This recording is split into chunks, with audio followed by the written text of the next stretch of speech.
And spawning in the bottom right-hand corner, we have the South Korean Zerg player. We have the Red Zerg representing Team Stony Bulls. It is YoungYakov. And spawning in the top left-hand corner, we have the blue Protoss player. We have the South Korean Protoss representing Team Streamer Zone. It is NightMare. Here we go. I quickly fix up the player names. And coming into the series, of course, if you're in the chats, it's Gamba time. Predictions open. Predictions open. Place your bets on who you think will claim the series. Best of luck in the chat. As we get into our Gamba, we get into our predictions. Here we go. Now, coming into this, in his prime, I would say that NightMare would have been heavily favored here in this series, but NightMare, he is a less active player. He also retired for quite some time, if you remember. He did retire from StarCraft. He did compete in Deadlock for a time, then he came back in more recent times to StarCraft 2. But NightMare, he's not as devoted, or he's not as, I say that, he now doesn't dedicate as much time to competing in StarCraft as he used to. Nowadays, I believe he's more of a part-time player. He's more part-time instead. Which does mean that a player like YoungYakov is much closer in skill to NightMare than otherwise. Likewise, I should also emphasize that NightMare has been grinding quite hard, especially after joining his new team, Stony Bulls. He's been on that grind. He's been improving as a player. He's been closing his gap between the upper echelon of European players as well. So it's not as clear-cut. Not as clear-cut. Meanwhile, big shout out to Hatsu in the chat. God, my big Hatsu. Thank you so much. Thank you so much for the raid. Hope you had a great ladder session, I'm assuming. Hope you had a great time, whether it was on the PTR or main ladder or even casting a little bit as well. Thank you so much. Thank you so much for the raid. Hope you all enjoyed the stream, and welcome to the semi-finals, our semi-finalists of the Sparkling Tuna Cup. We're here with our best of 3. The winner of this series will play against Beyond in the next round. Oh. Gracias. Thank you. So here we go. So far, welcome to Winter Madness. Again, larger map of the map pool, longer rush distance by ground, more defendable bases here, and we'll see how NightMare opens up. Even in his prime, NightMare would often come up with his own builds, and he would stray away from the meta at times, not always strictly going Stargate opener into third base into +1 and blink. He'd be willing to mix in more charged base builds, more Twilight Council openers as well, and be more aggressive. We'll keep an eye on him. Based on the pylon placement, it does look a little bit more... actually, we could hide some tech behind here. True. We'll see. We shall see. Usually, if it's a Stargate opener, the pylon is a little bit further out, but we can pick and choose. Do we go Stargate? Do we go Twilight Council? Show us what you got.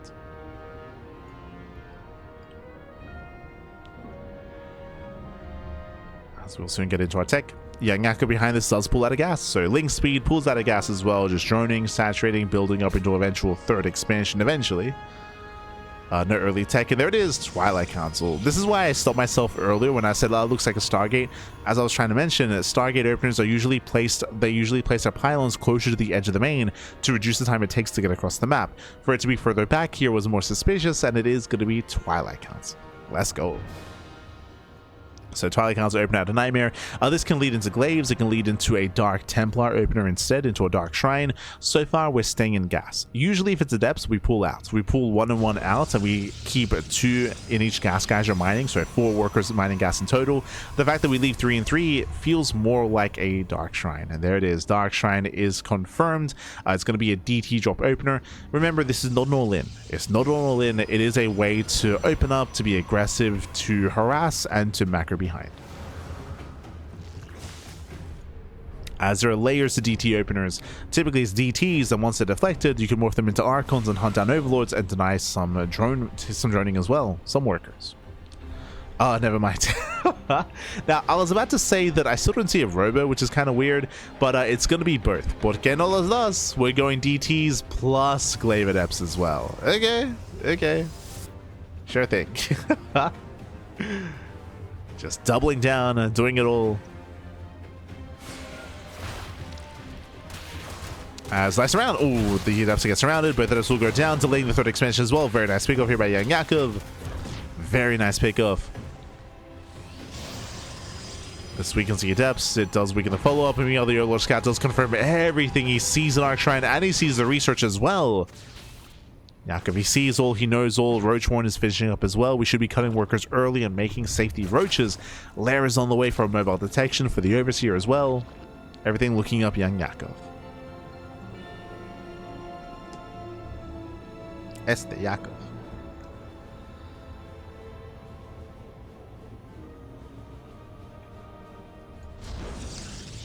Forge? Early Forge is a little bit odd. This tells us that NightMare is going to be trying to get into +1 and get into a follow-up, but his third base is just so delayed here for NightMare. He tries to expand, but he shouldn't be able to. And once again, Lings to get one more Adept. Gets 1, gets 2, gets 3 Adept kills, and the probe is denied.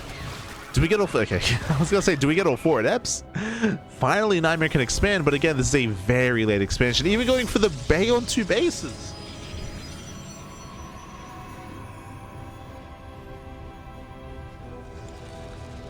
Ay, ay, ay. So this is very jank, is what I will say. It's very messy. It's very, very messy here.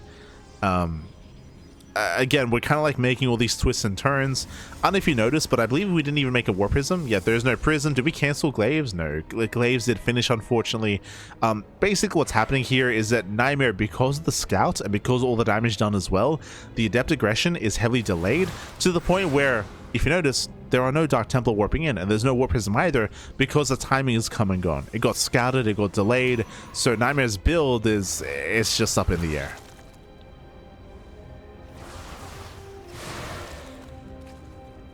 It's just, yeah. The table's been flipped. The build is just all over the floor. Like, so with that, the DT opener just didn't really come into play. Depths, they're not really able to get into any mineral lines, or at least they shouldn't be able to. I say that YoungYakov does actually push across the map, so there is an opening. Yeah, there is an opening. Commits to the shade, goes into the main. And how many drone kills? How many drones go down? So far, no worker kills yet, so we shade away. Roaches are ready, and the Adept Harass is denied. Yeah, the Adepts are completely shut down. Now we see a second Robo into double Disruptor production. What? Okay, it will start. We're just pressing buttons. We're just. What's going on, Pat? What's going on? What's happening right now? Ay. So second Robo into double Disruptor production, into a Stargate, into double Stargate as well. It's just all over the place. I mean, okay, sure, why not? Did we scout the spy? We did. Okay, so the spy was scouted, so this is a reaction to scouting the mutas to try to go into Phoenix production, but again, it's just all very tech heavy. I think that's the main issue here. It's all very tech heavy, it's all very gas intensive. Muta production is underway.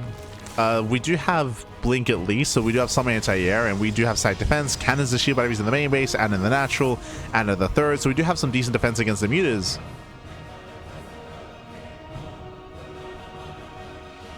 But Yakov, he will soon max out. He will soon max.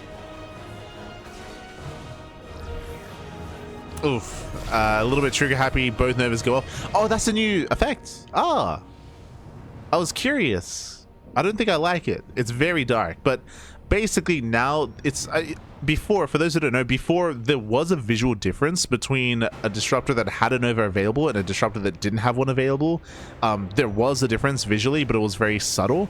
Here, as you can see, it's much more obvious. It looks like a depowered unit, to the point where it stands out quite a bit, like maybe overly so. Like yeah.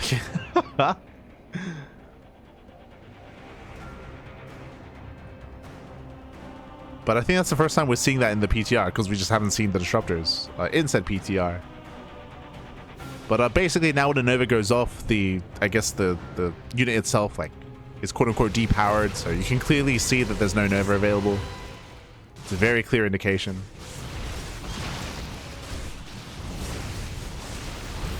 As soon as they do break through the gas geyser, 4 probes going to be going down. Visually, I don't think I like it, to be honest. I understand functionality. I would hope that there are better ways to do that. Like, oh, let's go. Very nice connections. Okay. You know, they pop up.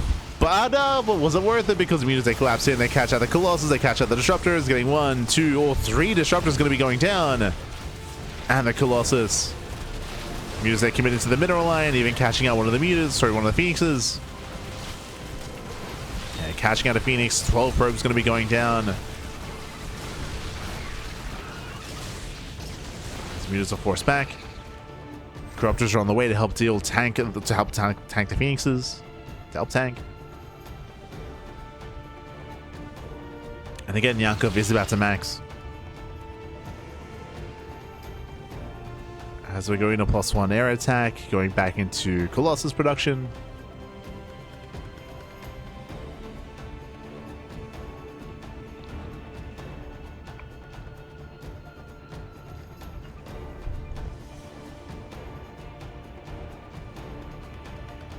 I guess going double ribbon makes a little bit more sense in the PTR just because of the change to warp gate. That is true. But it was still very messy though. I still stand by that. As Phoenixes are zoned away, the entire middle line goes down. 17 probe kills. NightMare, he's forced to commit. Goes to the counterattack. There are defenses back at home. Yeah, Lings, they collapse in. Zealots, they do trade well against the Zerglings, by the way. Jesus, oh my god, the +2 Zealots. Yeah, the Zerglings, Banelings roll in. They will clean this up.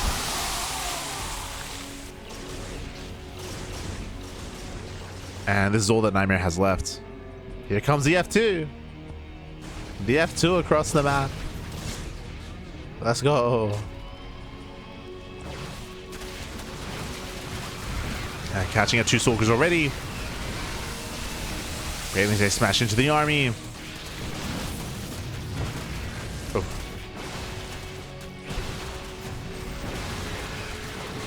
Yeah, as NightMare, he just can't quite contest against this. He doesn't have the economy for it. He's down 30 workers. Soon to be down another base.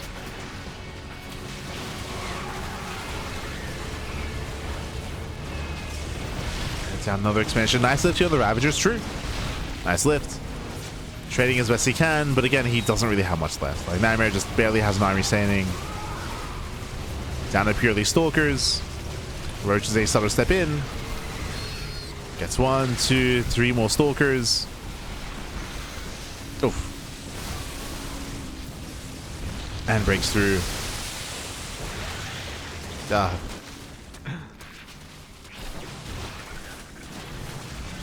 And this is the final army here. This is all we have left. We have 5 Zealots. We have what, 6 Stalkers? If that? 4. 4 Stalkers, 8 Zealots, 4 Phoenixes, and a Dream. That be true. I don't think I've ever seen High Templar being made from vanilla gateways before in StarCraft, but hey, we now see it in the PTR. True.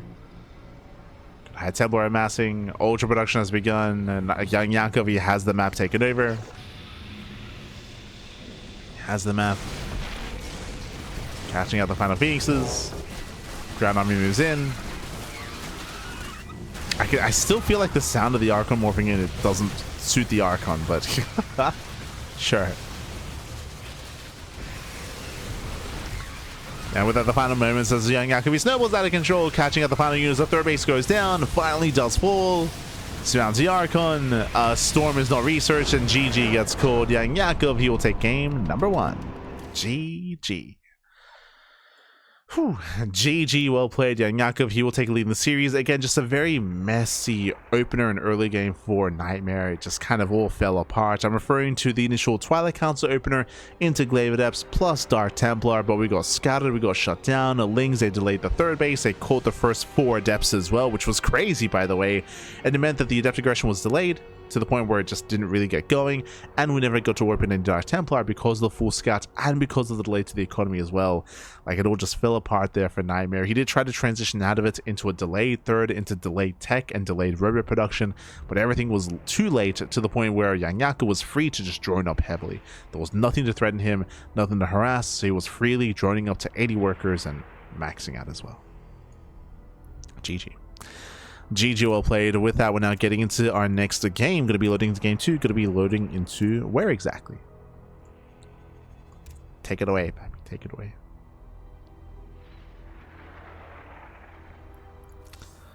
Oh, game 2 is going to be on the Old Republic. Okay, a bit of a more open map compared to Winter Madness. It's a little bit more open. Aggression is more favored. We'll see. We shall see.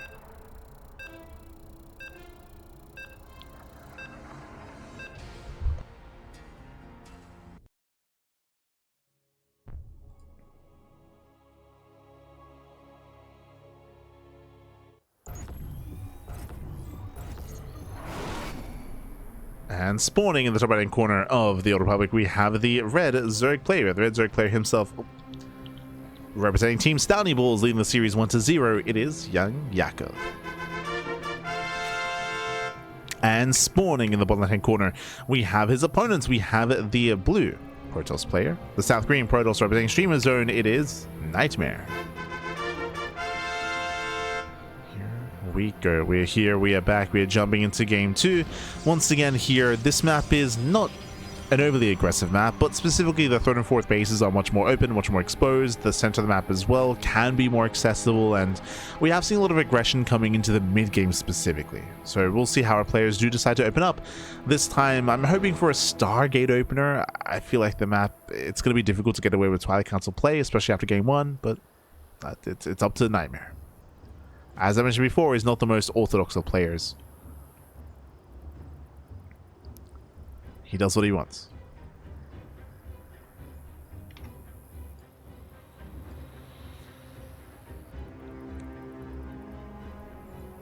There we go.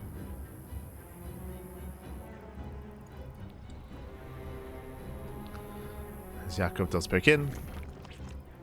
Does get his base up and running and not delayed, not denied to take the unnatural natural. So nice moves out of Yakov. Just waited for the drone, sorry, for the probe to move out.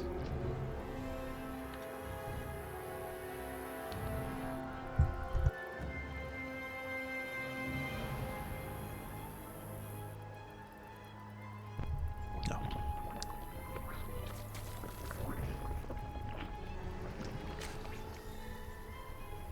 Just waited for the worker.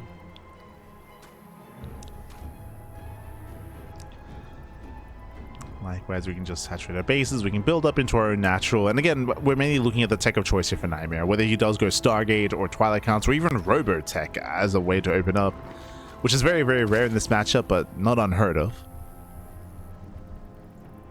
We'll see. We shall see. Again, I do just appreciate that NightMare is being active once again. Like, he did spend a lot of time away from the game, a lot of time apart.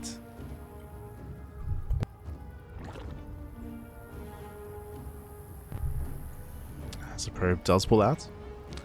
Yeah, pokes in, scouts the main, scouts the natural, does pull away. Nothing crazy, nothing wild. We're just going for a standard opener here, and soon we should be seeing YoungYakov pull out of gas. If he stays in gas, then that can be indicative here of a faster lair timing, for example. We saw Muta play last game, and we could see even faster Mutas here, but there we go, does pull out. Pulls out of gas, gets thing speed, standard play. It's all looking normal, Pack.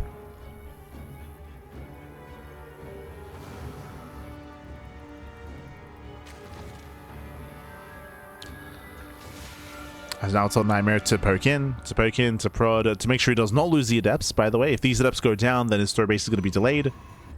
These adepts are keeping Lings at home. They're keeping Yakov pinned. If Lings move out, then adepts can shade and we can start to one-shot drones. So this is just keeping Yakov in check. NightMare, I'm sure, is aware of the timing of Link speed, and he should be aware that once Link speed gets close to finishing, he has to get out of here. He has to pull out and race back home. But now, still no third. Still a very late third base here for YoungYakov. Meanwhile, Stargate opener out of NightMare. Very early Forge of all things. With a Forge this fast and this quick, I was gonna say, yeah, this looks like, do we go into like cannons defensively? Void Ray opener into a Fleet Beacon into like a Tempest Rush? I'm thinking one of two things. Either the Forge is for cannons to get into Tempest, or the Forge is for +1, and this is going to be Void Ray into charge lots.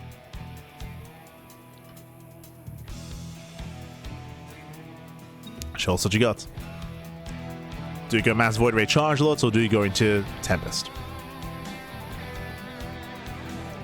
And we have the answer, second Stargates. Oh boy. It's for the cannons, Pappy. It's for the cannons. Void Ray into Oracle for the time being, and we are expecting a Fleet Beacon at some point. Is what we're expecting.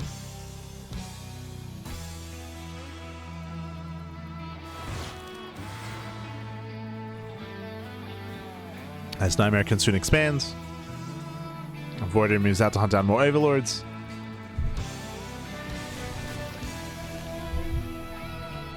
Does move out. Queens are in position. So far, so good. Are we going to make another Oracle? I'm still trying to think of like other options this could be outside of just Mass Void Ray or Tempest Rush. We're making additional Void Rays. Where's the Fleet Beacon? Because even if the plan is to go Mass Void Ray, we'd go into Flux Veins at least, right? And we are going Mass Void. +1 fire attack is on the way, or +1 air attack. And the Oracle perks in. I'm still not convinced of not going into a Twilight Council in charge, by the way. Like, I still want to see where this leads us. Like, where are we going? Where exactly are we going? Like, if we're going Mass Void Ray, why do we not have a Fleet Beacon? What's happening right now? Meanwhile, Spire follow-up here by YoungYakov, going Roaches first into Spire, into Mass Muta. That is the plan. So far, NightMare is unscouted.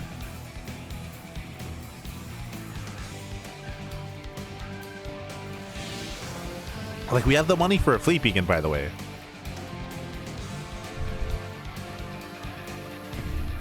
We have the money for it.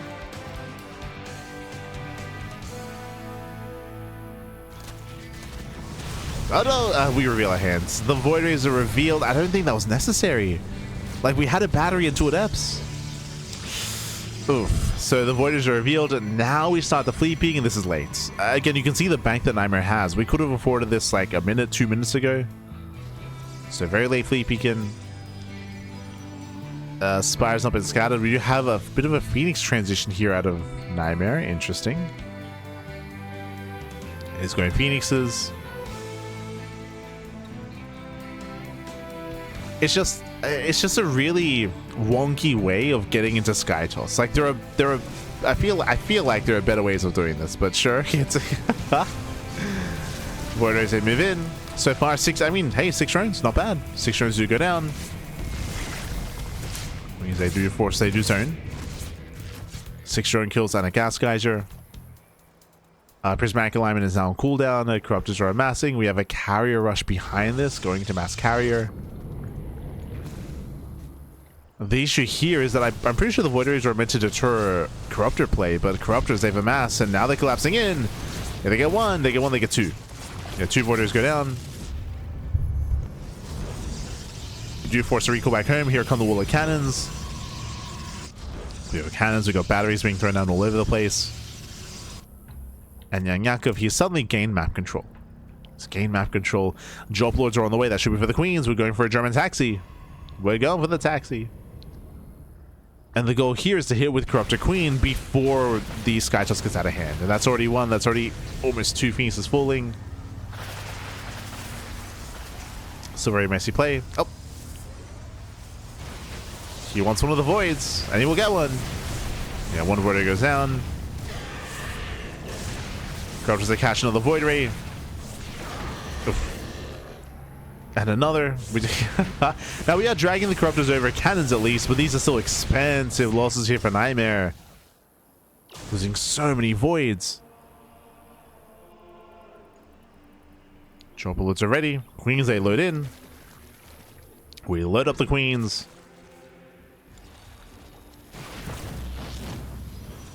And NightMare is being torn apart. He's being torn apart here. The Void Rays, they cannot get away. They don't have Flux Veins. Flux Veins is going to finish up by the time there are 0 Void Rays. Every Void Ray goes down. And here comes Yakov with his ground army. He does camp the production. Ravagers moving in. Caustic spray on the cannons. And here comes Yakov, and there's just nothing here. We got like a cannon, a battery.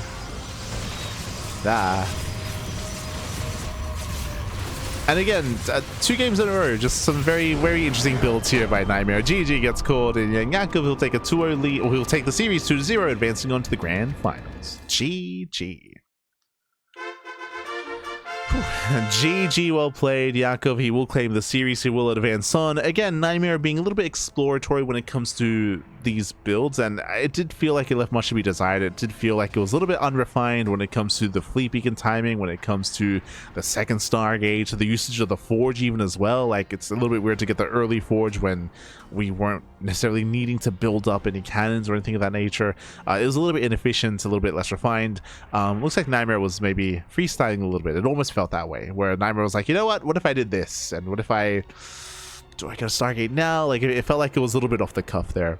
Regardless, GG, well played. Congratulations, YoungYakov. You will claim the series. And with that, we have our top 2 players. We have our 2 finalists of the week. It's going to be a rematch once again, best of 5 between Bjorn and YoungYakov. Oh boy.